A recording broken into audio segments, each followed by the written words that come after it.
Okay so आज की कहानी है दोस्तों।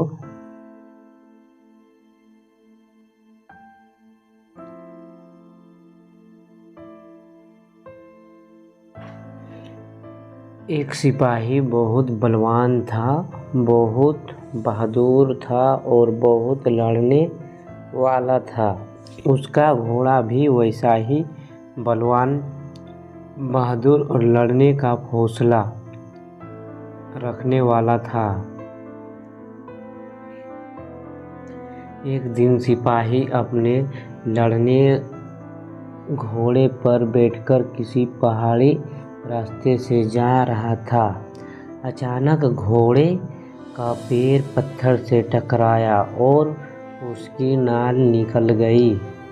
नाल निकल जाने से घोड़ा को बहुत कष्ट हुआ और वह लंगड़ाकर चलने लगा। सिपाही ने घोड़े का कष्ट तो समझ ही लिया, परंतु उसकी विशेष चिंता नहीं की। बस वह उसी सोच में डूबा रहा, नाल बंधवा देगा। इस प्रकार आजकल के चक्कर में दिन निकलते गए और घोड़े का कष्ट दूर न हुआ। अचानक देश पर शत्रुओं ने आक्रमण कर दिया।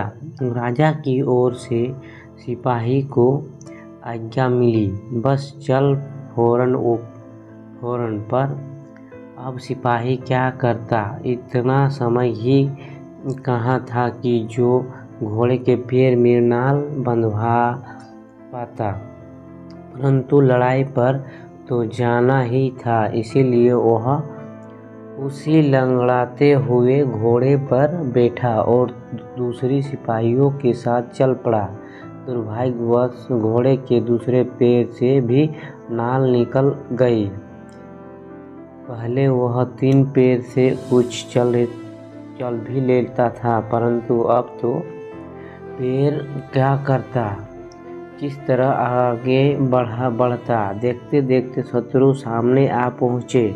वे संख्या में इतने अधिक थे कि उनके सामने सिपाही के साथ ठहर भी न सके। वे फौरन अपने अपने घोड़े दौड़ाकर लड़ाई के मैदान में भाग निकले। परंतु वह सिपाही कैसे भागता? उनका लंगड़ा घोड़ा जहाँ का तहाँ खड़ा रह गया। सिपाही ने दुख से हाथ मलते हुए कहा, यदि मैं आजकल के चक्कर में न पड़ा रहता और उसी दिन अपने घोड़े के पैरों में नई नाल बंधवा देता, तो आज इस विपत्ति में क्यों फंसता। इसीलिए दोस्तों, आज का काम आज ही करो।